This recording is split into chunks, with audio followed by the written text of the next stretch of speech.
kasi para makita namin kung ano yung kakadyan. Para comparison kami. Para kung alam ba mo itutuloy na namin ang kamatis ko sa loob, yun na yung aming ano. Kung anong ginawang ano pag patrayan. Ay hindi sa pagtatanim niyo po ay hindi pa po kayo nakaka-experience na kamatis na nagkakasakit po. Yung sa labas, hindi naman namin na ano pa yung mga sakit niya nakita hanggang sa nag ano na yon lumipas na. Wala naman kami nakita ang gaano sakit. Kaya lang hindi nga magkano naalagaan dahil sa labas. Babalik pa kayo? Ay, gumagamit po ba kayo ng mga laboratory po sa pag-ano po ng kamatis? Wala pa. Wala pa. Yun nga isang gusto namin gawin, magkamaroon kami ng parang isang technician. Opo, para sa lahat ng kahit saang halaman, hindi lang sa kamatis. Kasi ang kailangan namin, meron talagang marunong na mag-observe doon sa halaman. Kunyari, nakalaki siya parang madilaw. So anong mga abono ang kailangan namin?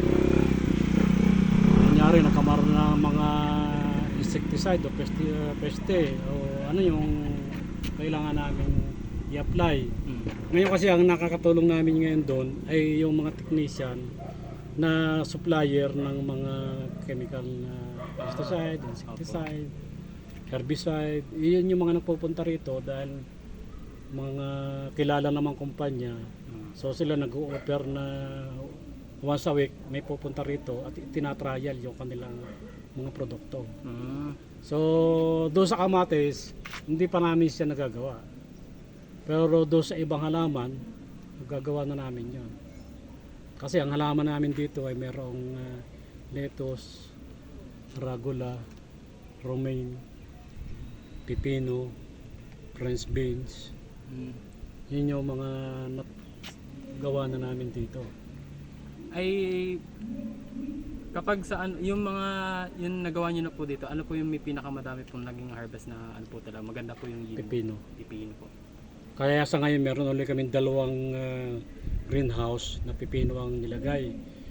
Mga 3 months ago siguro o 2 months, yung aming pipino nagkamaroon ng parang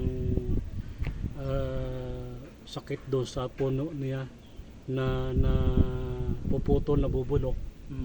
So tsaka hindi gaano lumago.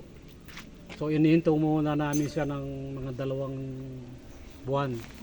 Ngayon saka uli kami naglagay pa ng bagong ano, kasi yung ano na yon nakita namin parang medyo may ano na, may mga punjay parang mga hamag. At saka ang dahon madaling manilaw. So kaya inihinto na namin. Tapos naglagay muna kami ng ibang mga lipi doon sa greenhouse na tinanggalan namin para namin yung kung ano, para matanggal namin kung ano man yung peste na yun. Ay, paano nyo po nalalaman na yung mga gagamitin nyo po na pesticide po ay gumagana po sa mga... Ayun naman ay ano na, subok na ng aming mga kasama dahil yan ay mga magugulay na rin eh. At saka yun naman ay nado sa level nung gamot kung ano yung gusto mong kung anong kulisap, anong peste, anong punjay. Nandun yun, ano yung gagamitin. At gano'n din kadami ang mga pag mimix. So meron siyang guideline. Sa kasama. Kasi ang isang importante, kilala ng naghahalaman yung uri ng kulisap na gusto niyang patayin. Hindi naman pwedeng kahit anong insecticide i-apply mo kung hindi naman sila para doon sa insektong yun. Pero meron po kayo instance na halimbawa po, yun nga pong hindi niyo po alam yung sakit ng ano nung halaman, na mali po yung gamit niyo. Wala naman po. Wala naman.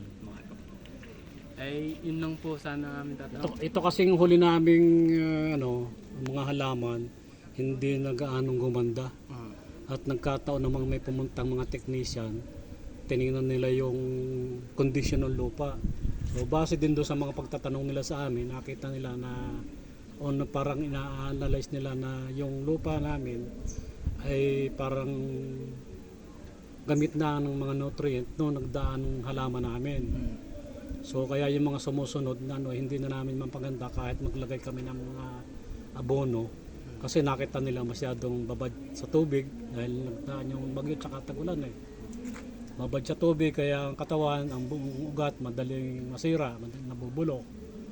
At ayaw din lumagaw gawa ng yung mga nutrient na nilalagay ay inaanod nung tubig ulan.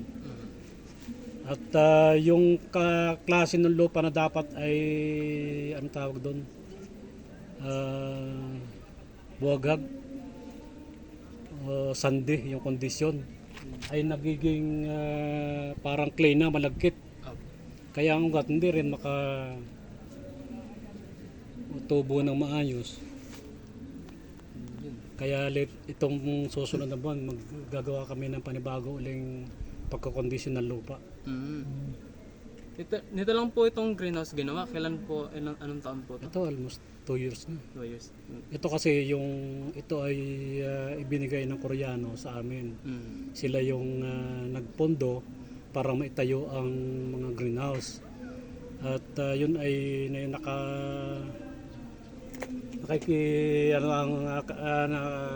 sa cooperation ng LGU ng aming munisipyo ni Mayor Tenten Villaverde at saka ni Ma'am Sonia yung head ng municipal office of agriculture. So sila yung mga namamagitan at kaya ito yung ipalagay dito sa lugar na ito. At kami naman ay mga galing sa barangay ng Lukban na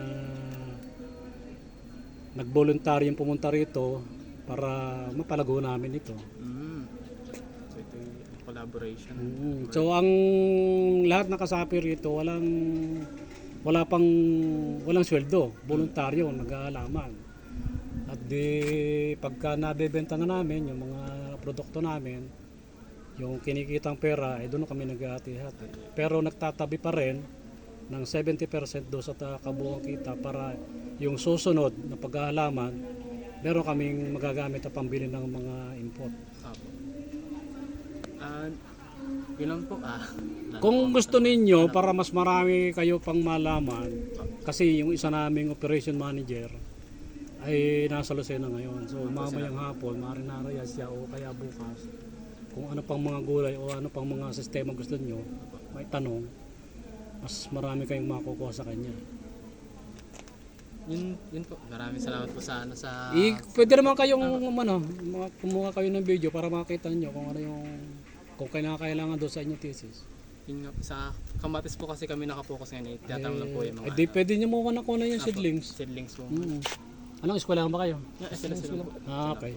Nagtatanong po kami ng mga farm seeds sa Lukban. Hindi ba kayo nakasama rito nung isang grupo na Ayun si Nalaidero sa atin. Hindi po. Nagtatanong po ba sa lupa? Ay, hindi po. Hindi pa naman. Hindi, pero nag-ano lang sila rito, parang enhancement nila. Para makita nila kung paano ginagamit o paano sa Pinos, nag-aalaman. Monitoring. Yan, pwede nyo kunan yung seedlings natin. Sige po. Salamat po. Kahit aling dyan, pwede nyo kuhaan ng